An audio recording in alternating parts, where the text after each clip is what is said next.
My dear students, myself Suguna HG, Assistant Professor, Department of Mathematics, GFGC and PG Center, Chintamani. In this video, I am presenting you BSc Mathematics Paper 2, Session 40, Integral Calculus, Surface Area of Revolution for Polar Curves. So in the previous video, we discussed about the formula to find the surface area, and now we are working few problems based on that. Problem 1. Find the surface area of the solid generated when one arc of the cycloid x is equal to a into theta plus sin theta, y is equal to a into 1 minus cos theta revolves about the x-axis. The given curve is x is equal to a into theta plus sin theta and y is equal to a into 1 minus cos theta. See, this is the curve, and this curve, if it rotates on the x-axis, so if it rotates about the x-axis, a solid is formed. So that solid's surface area we have to find. So to find the surface area of that solid of revolution, first let us find out the derivative of arc length, then we substitute it in the surface area formula. So let us consider x is equal to a into theta plus sin theta and y is equal to a into 1 minus cos theta, and the derivative of x with respect to theta is a into 1 plus cos theta. Derivative of theta is 1, derivative of sin theta is cos theta. So dx by d theta is equal to a into 1 plus cos theta, and similarly let us differentiate y is equal to a into 1 minus cos theta with respect to theta. So that is dy by d theta is equal to a sin theta. The formula to find the derivative of arc length, that is ds by d theta is equal to square root of dx by d theta whole square plus dy by d theta whole square. Now already we have found the value of dx by d theta and dy by d theta. Let us substitute them in this equation, that is square root of a square into 1 plus cos theta whole square plus a square sin square theta. So let us expand a square into 1 plus cos theta whole square means 1 plus cos square theta plus 2 cos theta when you expand this by using a plus b whole square plus sin square theta I kept as it is, then a square we removed outside the root, that is a. So a into root of 1 plus cos square theta plus 2 cos theta plus sin square theta. Now combine this cos square theta and sin square theta together. Cos square theta plus sin square theta is equal to 1. 1 plus 1 is 2, and write this 2 cos theta as it is. So ds by d theta is equal to a root of 2 plus 2 cos theta. 2 can remove outside. So a into root of 2 into 1 plus cos theta. This 1 plus cos theta we can take it as a half angle, that is 2 cos square theta by 2. So 1 plus cos theta is 2 cos square theta by 2 by using the half angle trigonometric identity. Now by simplifying again we get 4 root of 4 is 2. So 2a cos square theta by 2 root is cos theta by 2. Hence ds by d theta is equal to 2a cos theta by 2. Now let us go for the limits of this arc. Half of the arc, it is actually varying from 0 to 5. 0 to 5, theta value is minus 5 to 5 it is varying. So half of that means 0 to 5. If you take in the first quadrant and multiply it twice, you will get the complete surface area of that one. So the limits theta varies from 0 to 5. So the required surface area, since we are calculating for, that is first quadrant, half of the curve we are calculating. So the complete area of revolution will be 2 times in the first quadrant. Therefore surface area is equal to 2 times of the area in the first quadrant. And the required surface area S is equal to 2 integral 0 to 5 2 5 ds by d theta into d theta. Now let us substitute for the y and ds by d theta. y is equal to a into 1 minus cos theta, it is the given curve, and ds by d theta we found, that is equal to 2a cos theta by 2. Now simplifying this, we get s is equal to 8a square phi integral 0 to phi. 1 minus cos theta is 2 sin square theta by 2, and write this cos theta by 2 as it is. Then simplifying, we get 32a square phi integral 0 to phi sin square theta by 2 into half cos theta by 2. Now see, sin square theta by 2 into half cos theta by 2 is nothing but the derivative of sin cube theta by 2. Hence, the integral of sin square theta by 2 into half cos theta by 2 d theta is nothing but sin cube theta by 2 by 3. Now by applying the limits of integration 0 to 5, see lower limit not necessary to apply because it vanishes. Sin 0 value is 0. Only upper limit sin cube phi by 2 will get 32a square phi. Sin cube phi by 2 means it is nothing but sin phi by 2, value is 1. So 32a square phi by 3 square units is the required surface area. See, here we have considered a cycloid, that is x is equal to a into theta plus sin theta and y is equal to a into 1 minus cos theta. First find out the derivatives of x and y with respect to theta. Then find ds by d theta by using square root of dx by d theta whole square plus dy by d theta whole square, and substitute the values of dx by d theta and dy by d theta. Then simplifying, we get ds by d theta is equal to 2a cos theta by 2. The limits for half of the arc are theta is equal to 0 and theta is equal to 5.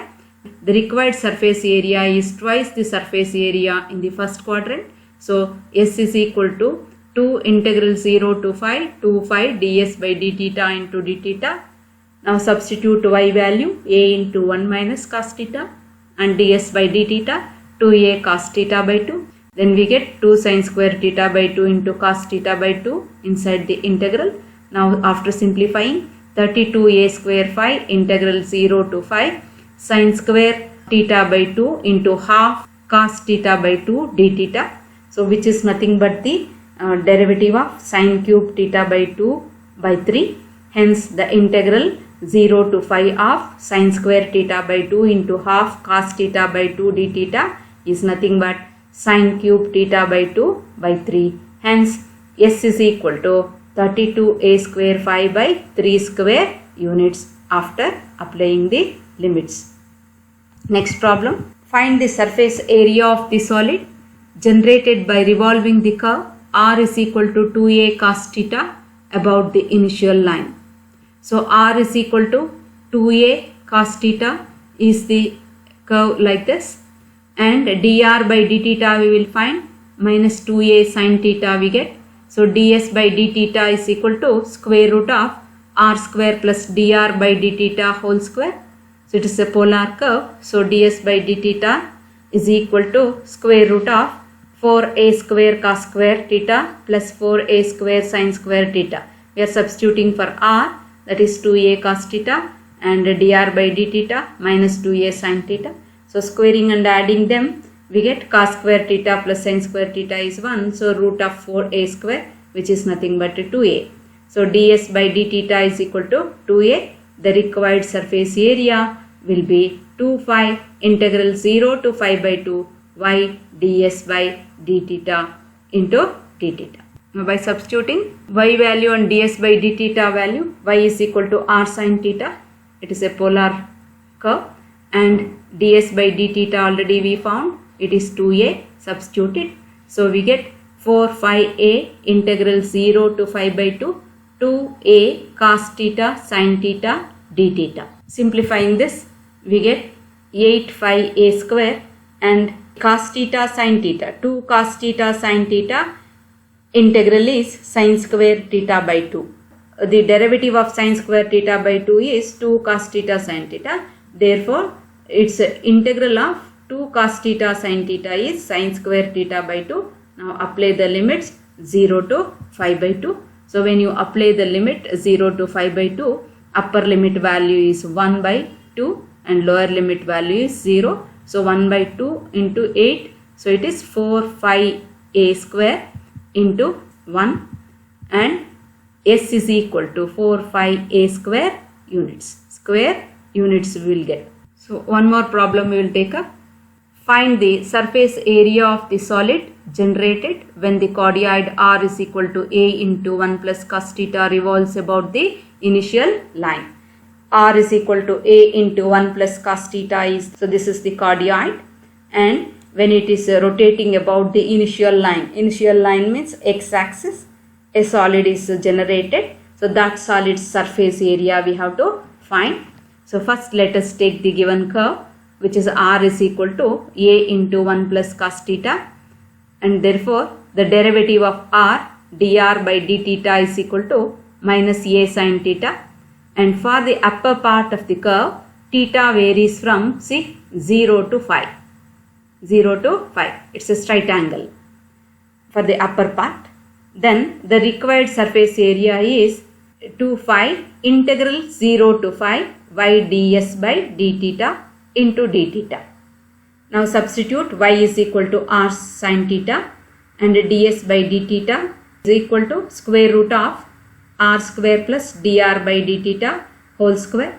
So by simplifying this we get root of a square into 1 plus cos theta whole square plus a square sin square theta, 1 plus cos theta whole square. Just we expand this, that is 1 plus cos square theta plus 2 cos theta sin square theta, then which is nothing but a root 2 plus 2 cos theta, which is equal to a root 2 into 1 plus cos theta.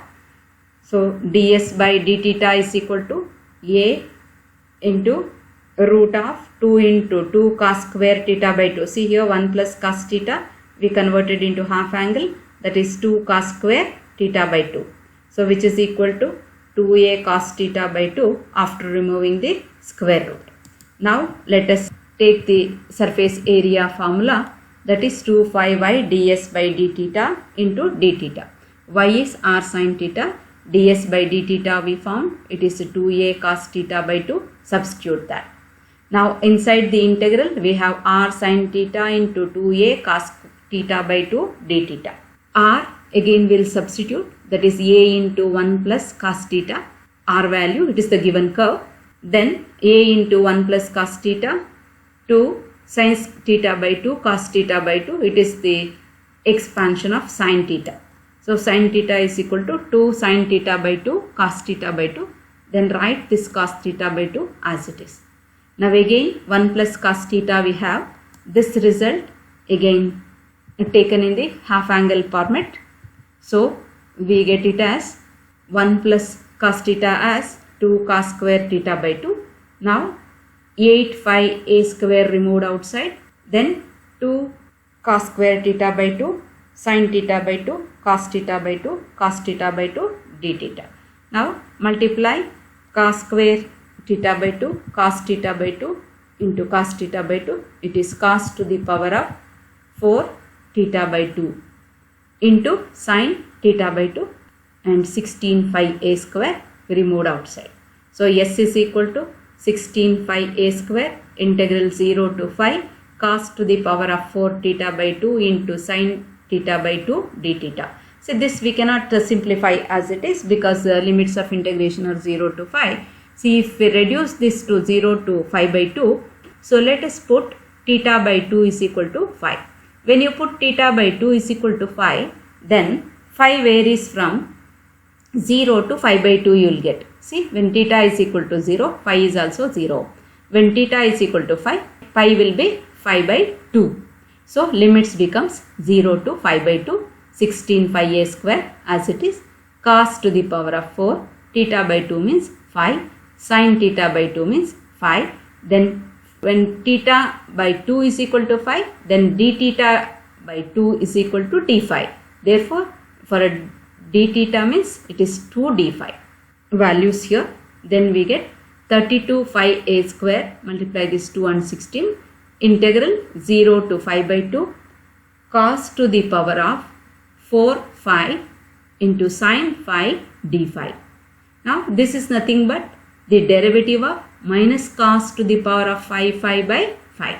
So integral of cos to the power of 4 phi into sin phi is minus cos to the power of 5 phi by 5, 0 to 5 by 2 when you apply the limits. Minus cos to the power of 5 phi by 5 means it is cos 0 value is 1. So upper limit cos 5 by 2 value is 0. So minus 32 phi a square by 5 into 0 minus 1, which is equal to 32 phi a square by 5 square units. So this is how we find out the surface area of the polar curves.